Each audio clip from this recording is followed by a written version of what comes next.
Welcome to the Dog Trainers Podcast, a podcast created by dog trainers for dog trainers or anyone who's ever fallen in love with man's best friend. I mean, honestly, man, I would love to come to one of your group classes. I would fly out to Pittsburgh just to come to one of your group classes. About that at all, right? Yeah, I would love to. So, trainers, if you're not running a group class, you need to run the group class. You're fucking up Today. Yeah. And there's so many reasons why. So I think from one, we talked about the accountability, right? It does keep people accountable because it keeps them coming. And two, it's just a lot of fun because it does build your community. So we do two things. We have our group classes every Saturday and every Sunday. There's only two exceptions that we won't have a group class. Number one is it's the holiday. And number two, we also do once a month training at our kennel where all of our trainers, so all 8 of us get together and we train dogs together so we can be like, just try new shit that we've been doing, communicate. Because I think that's really important to make sure your team, don't forget your team does continue to need to grow. Yeah, we have a trainers night at my company also. That's badass. That's awesome. Yeah, we do we'll buy food for everybody and we'll just train from 1 o'clock to 9 o'clock and there's drinks involved. It's great. It's badass, but that also shows, once again, these are not your employees, right? This is your family. Exactly. And if people would look at their business more like a family, they would be so much more successful. And but I digress. Back to this group class. Yep. So these group classes, we bring 32 dogs, and half the time there's more because I have a really hard time of saying no. There's always a wait list of clients. And then we get people like, I really need to come and I can't make it. Fuck it. Just come on in. Yeah. I can't say no to you. Yeah. Exactly. And you're like, all right, hopefully someone cancels because that's a lot of dogs. It's a lot of dogs to manage. Right. And there's only 2 trainers. There's me and somebody else. That's a lot. Yep. That's a lot of dogs. And that's 16 per. Yeah, it's a lot. And these people better know what they're doing. And the good news do you have an amplifier? Do you have an amplifier? Fuck no, dude. I've got like 1,000 octaves, right? So nice. I just bell out. And I'm me, right? I'm just talk the way I talk now. Yeah. Get the I had to get one. You're yelling. I had to get one recently because there's a park right next to the freeway. So I was so busy shouting, and I would have a basic obedience, intermediate obedience, and then an alumni class, 3 back to back, and I couldn't do it. So I got a little speaker, like a little geek, on a tour guide, headset. And, if you'll follow me, please. This way you'll be seeing dogs in heel. It's great. It amplifies you like crazy. Anyways, sorry, I digress. Go ahead. Go back to your story. No, dude, you're good. That's badass. So you don't carry this thing? I was thinking. No. I always wanted to be in a boy band, so I got this little boy band thing with a little set, and I'm like, I thought it was a megaphone. That's even better. Yeah, it's cool. So we get these 32 dogs together, and we get a lot of first timers. So I would say on average, there's probably 8 to 12 first timers, right? And that's a lot of people who have no idea what they're doing. In a sense of for the group class, they've all been practicing. Right. It's mandatory. Obviously, you have to have your first session before you come to class. The trainer has to approve your dog for the first class. So even if you want to come, if we think hey, this isn't a good idea for your dog yet. So we get a lot of new people, right? So I tell everyone to get there. Hey, get there 15 minutes early, do your figure 8s, find a spot, and then we all get together. Meanwhile, we do all of these in public. Right. So one of them we do at right behind my parents' restaurant. And then we all drink after and have a blast. That's awesome. Somma Pizza, shameless plug.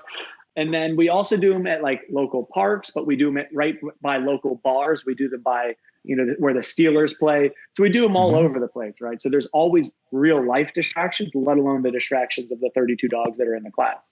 Right. So we bring these dogs together. I tell them, hey, do your 15 minutes, then bring your dog into the oval, right? So we do an oval where we line 32 dogs up, right? And they put their dog into a sit, and there's a lot going on, right? So it's almost like we're putting a dog. I don't want to say we're flooding the dog, but we're putting a dog where it's overwhelming, and all of a sudden they're looking around going, "This is interesting," right? And now the people are looking around like, "Okay, my dog's in a sit, and they're not losing their shit." Because there's so many other dogs who've been here before, who are just this is what we do, right?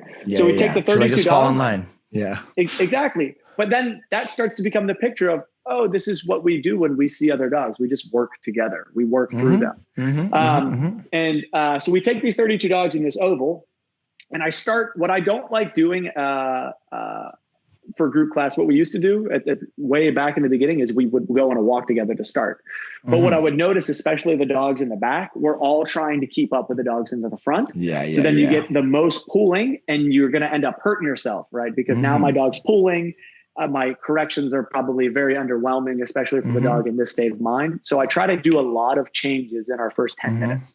So we start in our oval, heel left, circle back, sit down, heel left, heel left. Exactly. Right. And now they're all in sync. And then we go through all these different drills. Like we do one called the chaos walk, which gets a lot of views so that's all the crossing. Exactly. Cross from all four sides. Right. And people have to communicate because you're trying to empower the owner to get them to understand, listen, if you want to control your dog, you also have to control the environment. You have to be willing to be like, hey, I need to go left. But more importantly, hey, do you mind if I pass you again? I need to make this better, right? So we're trying to empower these owners out here with all these people, and they all feel good because they're always going through the same process. Everyone here is working through the same shit. No one's dog's perfect. Right. And it's nice when you see, oh, fuck, there are other people who are struggling too, right? There's other people who are going through this process too. So we do these group classes. They have a blast. And then at the end, and throughout the session as well, we just make the dogs sitting down next to each other, hang out. And we get these people to understand that it is important that they need to know that doing nothing is doing something. Right. Everyone with their dog is go, go, go, go, go, go, go, go. It's like, shut up and just chill. You got to do and that class, this class is for that. Now we actually charge for our group class. So I heard Brent, I don't know if you said for only board and trains, only board and trains gain access to it through the board and train. I do something similar. We have access to all of my higher level group classes because I want to motivate people to keep learning shit. Right. So I have I have a high level food work course, which is just really, really fun, fancy finishing stuff and tricks, right? Like that one's cool because you get a dog who's under control now learning competitive food work, right? And the dogs look super sick, right? It increases their recall. Like they look awesome. But it just forces the owner to keep pushing ultimately. That was, back to my point. That's what I like about that class is it keeps the owner going because sometimes they get stuck doing the same old, right? Right. And when you get stuck, you tend to kind of plateau and I don't push as hard. But if there is something new out there, if there's another, like, dude, this all goes back to fucking with dogs too. If there's a goal that I have to achieve, right? If there's a task, then I'm going to work harder for that task. And and it comes right back to having more success. I like that. I like that a lot. Well, and an interesting point when it comes to plateauing and the importance of pushing is, we were talking about this in the last episode too, that sometimes, there are like the two things. There's like the quicksand thing where the owner is doing well, but then over time they relax and they're not doing enough anymore. So the dog slowly kind of gets back into their old habits. Or there's the other thing where the owner sticks perfectly to what you asked of them and they don't relax at all.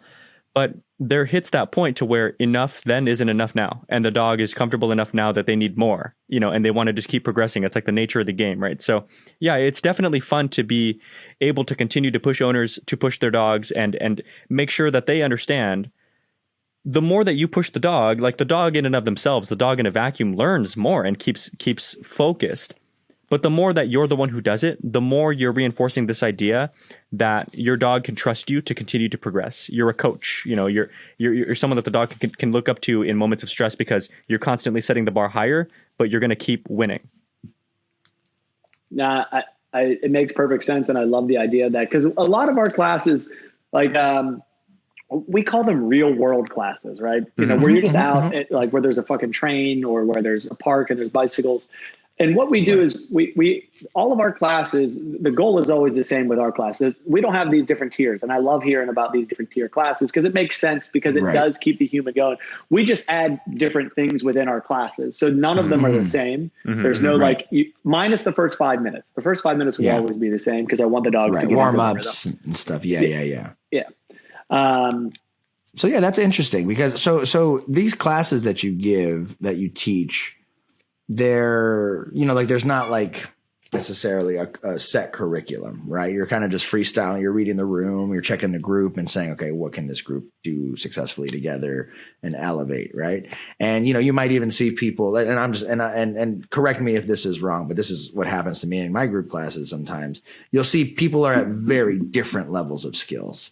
So you maybe assign something harder for those people to do something harder, right? And then the novice people, you assign them something relatively easy, but it's all about gauging what's going to build their confidence when they succeed this, and like, go ahead. Sorry. Yeah, no, you're right. And when you're in one of these classes, the hardest part is that everything is done together. Mm-hmm. So the only variable that the human can actually control is the distance, right? So that is the one variable where we just say, you know what? Sometimes your shepherd who's losing sight of what they should be doing, maybe you should back up and kind of, just wake them up a little bit. Hey, you got to pay attention to me. Let's start to work. But it's tight quarters. And most of these dogs that are coming are not coming because they're, the stereotypical 1-year-old golden retriever who's happy-go-lucky. Most of them are coming because their dog reacts, or their dog is, the one thing that really shocked me more than anything was how impressive these classes work for even the nervous dogs, who you think would completely shut down in these positions, but who actually thrive because they overcome stress. Right. Yeah. And that is really, like, when you talk about bringing the dogs together, right? Bringing the pack together, right? You talk about all these dogs who are falling in line even for nervous dogs. It's so beneficial just to get them out and going, wow, these dogs aren't doing XYZ to me. I am okay. I am confident. And people think, oh, my dog's never going to. Yes, they will. Just trust me. Just bring them to the damn class. But I love it. And I think all trainers should run the program. And then after our group classes, we also have a Facebook page where if you are a employee of Say It Once, or employees, bless your heart. If you are a client of Say It Once, for a client of Say It Once, you now get access to this community page. And in this community page, you guys can link up together and go 3, 4, 5, 6, and create your own group class. You don't need me. It's free. Do whatever the hell you want with it. And I believe, there are a lot of people who take advantage of it. I wish more people did, right? So I always try to push this, like, dude, you don't need to pay me every time. Go with other people. And you start to see the groups grow from 2 people to 4 to 7. To one point, there was 11 of them running their own group class. You know what I mean? It's like, think of how much fucking power these people have when they were afraid to walk their dog in their own neighborhood, but now they're willing to run their own group class with 11 people. Amazing. Wow. Yeah. That's the community page. That is a fascinating point too of the group class that you don't quite account for until you start running group classes. In your head, it's like, okay, well, these dogs are going to get to be around other dogs, like the natural distractions of the park and everything else. And this is all good stuff. But then you get there and it's like, oh, my clients are becoming friends with each other, taking each other's numbers. It's like, oh, you have a Dane, I have a Dane. Let's do this and that. And it's kind of nice that they make friends. Oh, you and live stuff down like the that. street from me, or right.